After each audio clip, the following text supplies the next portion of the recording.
Live Gujarati ન્યૂઝમાં આપનું સ્વાગત છે। અમદાવાદમાં લૂંટ સાથે હત્યાના ગુનામાં 25 વર્ષથી ફરાર આરોપી કાનપુરથી ઝડપાયો। શહેર ક્રાઇમ બ્રાન્ચે રામ પ્રેમા ઉર્ફે પ્રેમ બાબા વર્માની કરી ધરપકડ। આરોપી ઉત્તર પ્રદેશના કાનપુરના કલ્યાણપુરથી ઝડપાયો। 27 જાન્યુઆરી 2001ના રોજ દાણી લીમડા વિસ્તારમાં આચર્યો હતો ગુનો। દુગર ટેક્સટાઇલના વોચમેન બાકર અલી પાસેથી 25,000ની લૂંટ કરી હતી। લૂંટ કરી ગળું દબાવી હત્યા નિપજાવી પ્રેમ બાબા ફરાર થયો હતો।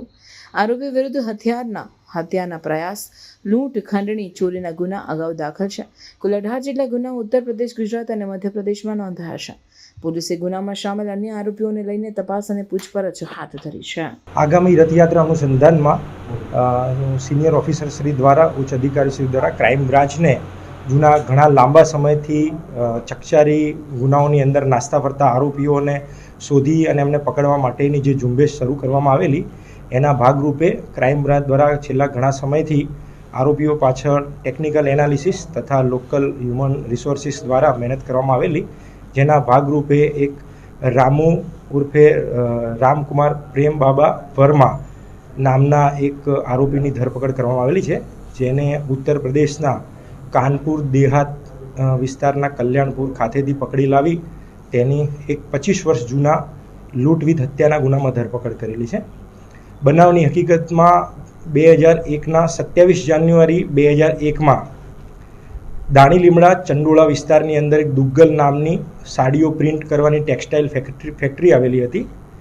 તે ફેક્ટરીની અંદર રામુ વર્મા તથા તેની સાથેના સહ આરોપીઓ દ્વારા જે તે વખતે 25,000ની લૂંટ કરવાના ઈરાદે ફેક્ટરીની અંદર પ્રવેશ કરવામાં આવેલો। ત્યાં બાકર અલી ઉર્ફે મુનશીજી નામના એક વોચમેને પ્રતિકાર કરતા ત્રણેય આરોપીઓએ ભેગા મળી પ્રથમ તેનું ગળું દબાવી ત્યારબાદ તીક્ષ્ણ હથિયાર વડે તેનું ગળું કાપી તેની હત્યા કરેલી હતી અને ત્યાંથી આરોપીઓ ભાગી ગયેલા। જે તે વખતે આરોપીઓના કોઈ નામ સરનામા મળી આવેલા નહીં, અજાણ્યા ઈસમો વિરુદ્ધમાં ગુના દાખલ કરવામાં આવેલા। ત્યારબાદ ક્રાઇમ બ્રાન્ચની જુદી જુદી ટીમો દ્વારા આરોપીઓ પાછળ મહેનત કરી અને એમના શોર્ટ નામ અને થોડી ઘણી વિગત મેળવવામાં આવેલી, જે પૈકી પ્રથમ રાજુ ઉર્ફે રામકુમાર અને સંજય ધોબીની ધરપકડ કરવામાં આવેલી અને ગુનાનો મુખ્ય સૂત્રધાર રામુ પ્રેમ વર્મા ત્યારથી આજ દિન સુધી નાસ્તો ફરતો હતો। રામુ પોતે ખૂબ જ ગુનાહિત માનસિકતા ધરાવે છે। રામુ 2000ની પહેલાં 1995ની આસપાસમાં મજૂરી કામ અર્થે અમદાવાદ શહેરની અંદર કામ શોધવા માટે આવેલો, ત્યારે તેના ઉત્તર પ્રદેશના સાથી મિત્રોની એને પરિચય થયેલો અને અમદાવાદ શહેરમાં તેમણે જુદી જુદી જગ્યાએ નાના મોટા ગુના પણ આચરેલા હતા, જે ગુનાઓમાં પણ જે તે વખતે એમને નામ બદલી અને એમની ધરપકડ થયેલી હતી।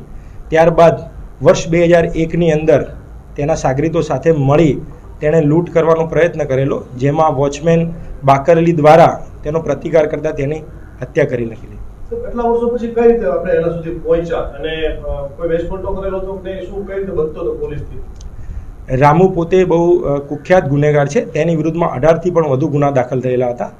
રામુની આવી ગુનાહિત માનસિકતાના આધારે તેને ગામ અને પોતાના ઘરમાંથી કાઢી મૂકેલો હતો, પરંતુ રામુ બોટ ચલાવવામાં, હોડી ચલાવવામાં અને સાગર ડેમના કામકાજ કરવામાં પોતે જાણકાર હોય, તે ભારત દેશના વિવિધ રાજ્યોમાં જ્યાં ડેમનું, સરોવરનું કામકાજ ચાલતું હતું ત્યાં મજૂરી કામ કરતો હતો, જેથી મોટાભાગે તેની ધરપકડ થઈ શકતી નથી।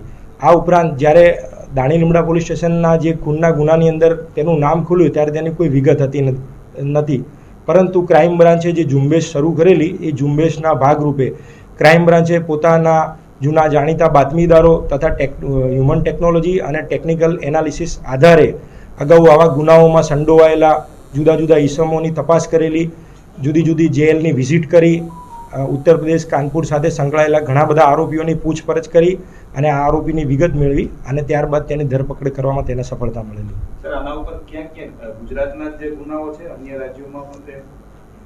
રામુ પ્રેમ વર્મા ઉપર ગુજરાત ઉપરાંત તેની વિરુદ્ધમાં ઉત્તર પ્રદેશ, મધ્યપ્રદેશ એવા અલગ અલગ જિલ્લાઓમાં લૂંટ, ચોરી, હત્યાના પ્રયાસ, આર્મ્સના, ખંડણી માંગવાના, અપહરણ કરવાના, હત્યાના પ્રયાસના ટોટલ 18થી પણ વધુ ગુના દાખલ થયેલા છે।